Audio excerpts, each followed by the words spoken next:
আসসালামু আলাইকুম। জানিয়ে দিব এই মুহূর্তে হাতে পাওয়া সর্বশেষ ভয়ঙ্কর কিছু আন্তর্জাতিক আপডেট। বাংলা সংবাদ শুরুতেই থাকছে সংবাদ শিরোনাম। শুরুতেই জানিয়ে দিব গাজায় ঈদ শেষকৃত্যের দিনে বোমার গর্জন, শোক সন্তাপ আতঙ্ক।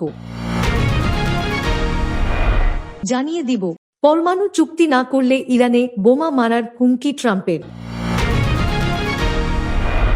এরপর রয়েছে পাকিস্তানের নিরাপত্তা বাহিনীর ড্রোন হামলায় 11 বেসামরিক নিহত। সর্বশেষ থাকছে মধ্যস্থতাকারীদের দেওয়া নতুন প্রস্তাবে রাজি হামাস। এতক্ষণ শুনছিলেন সংবাদ শিরোনাম, এবার বিস্তারিত। প্রিয় দর্শক, আপনি যদি এই চ্যানেলে নতুন হয়ে থাকেন, ভিডিওটি দেখতে দেখতে চ্যানেলটি সাবস্ক্রাইব করে আমাদের সাথেই থাকুন। গাজায় ঈদ শেষকৃত্যের দিনে বোমার গর্জন, শোক সন্তাপ আতঙ্ক। তাকবীরের শব্দে ঘুম ভাঙার বদলে আমাদের ঘুম ভেঙেছে বিমান হামলা আর বোমার গর্জনে, বলেন নাহাল। ঘরছাড়া এই নারীর ঈদ কেটেছে দক্ষিণ গাজার খান ইউনিসে।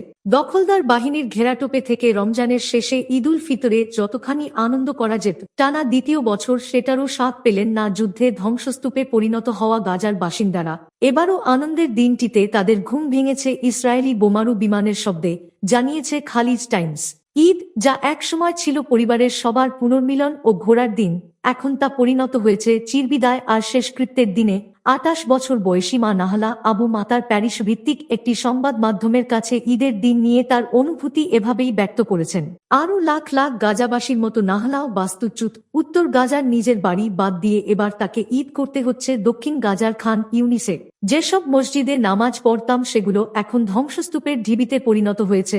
যেসব জায়গায় আমরা একত্রিত হতাম সেগুলো ছেয়ে গেছে জঞ্জাল আর মৃতদেহে, বলেন এ নারী। এই হাহাকারের মধ্যেও রোববার ঈদ এসেছে গাজায়, যদিও এদিন ভোরের আগেই খান ইউনিসে ইসরায়েলি বিমান হামলায় 5 শিশুসহ 8 জনের মৃত্যু হয়েছে বলে জানিয়েছে গাজায় কাজ করা একাধিক উদ্ধারকারী দল।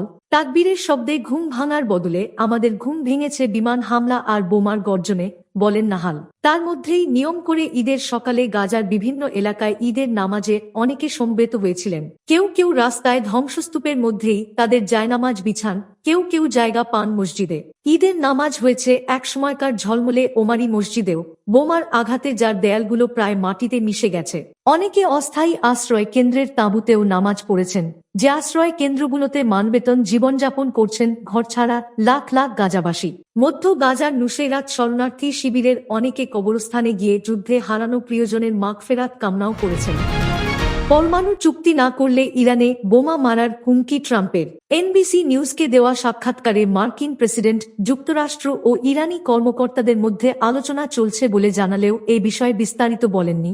ইরান যদি তার পারমাণবিক কর্মসূচি নিয়ে ওয়াশিংটনের সঙ্গে কোনো চুক্তিতে না আসে তাহলে দেশটিতে বোমা মারার হুমকি দিয়েছেন মার্কিন প্রেসিডেন্ট ডোনাল্ড ট্রাম্প। এখানেই শেষ নয়, চুক্তি না করলে তার প্রথম মেয়াদের মতোই তেহরানের সঙ্গে ব্যবসায়িক কর্মকাণ্ডে লিপ্ত অন্য দেশগুলোর ওপর শুল্ক আরোপ করা হবে বলেও হুঁশিয়ারি দিয়েছেন তিনি।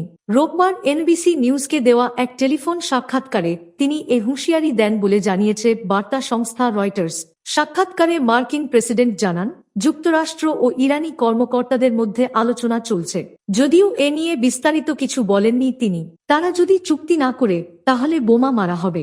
একটা সম্ভাবনা রয়েছে, যদি তারা চুক্তি না করে তাহলে তাদের ওপর আমি সেকেন্ডারি শুল্ক আরোপ করতে পারি, যেমনটা 4 বছর আগে করেছিলাম, বলেছেন ট্রাম্প। সেকেন্ডারি শুল্ক অর্থ যেসব দেশ ইরানের সঙ্গে ব্যবসা বাণিজ্য করবে তাদের ওপর শুল্ক আরোপ করা। ভেনেজুয়েলা থেকে তেল ও গ্যাস ক্রয়কারী দেশগুলোর ওপর শুল্ক আরোপ করতে গিয়ে ট্রাম্প সম্প্রতি এই সেকেন্ডারি শুল্ক শব্দগুচ্ছ ব্যবহার করেন। 2017 থেকে 2021 সালের প্রথম মেয়াদে ট্রাম্প 2015 সালে ইরানের সঙ্গে 6 বিশ্বশক্তির স্বাক্ষরিত পরমাণু চুক্তি থেকে যুক্তরাষ্ট্রকে প্রত্যাহার করে নেন। ওই চুক্তিতে নিষেধাজ্ঞা তুলে নেওয়ার বিনিময়ে তেহরানের পারমাণবিক কার্যক্রম সীমিত রাখার শর্ত দেওয়া ছিল। ট্রাম্প কেবল চুক্তি থেকে ওয়াশিংটনকে তুলেই নেননি, তিনি ইসলামিক প্রজাতন্ত্রটির ওপর আগের সব নিষেধাজ্ঞা পুনর্বহাল করেন, দেন নতুন সব বিধিনিষেধও।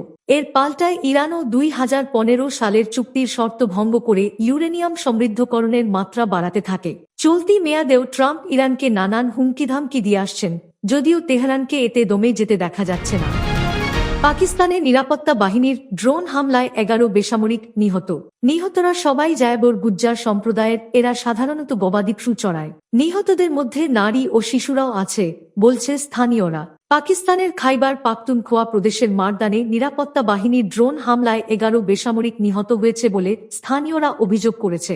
শনিবার মারদানের কাতলাং তহসিলের অধীনে থাকা সামোজাই এলাকায় এ ঘটনা ঘটেছে বলে সংবাদ মাধ্যম ডনের এক প্রতিবেদনে জানানো হয়েছে। স্থানীয়রা বলছে, ড্রোন হামলায় যারা মারা গেছে তারা বেসামরিক, তাদের মধ্যে নারী ও শিশুরাও আছে। এই বেসামরিকরা গবাদি পশু চড়াতো বলেই ভাষ্য তাদের। তবে খাইবার পাখতুনখোয়ার প্রাদেশিক সরকার বলছে, বেসামরিকদের লক্ষ্য করে নয়, হামলা হয়েছিল সশস্ত্র জঙ্গিদের লক্ষ্য করে, তাতে সশস্ত্র যোদ্ধা নয় এমন কয়েকজনও নিহত হয়েছে।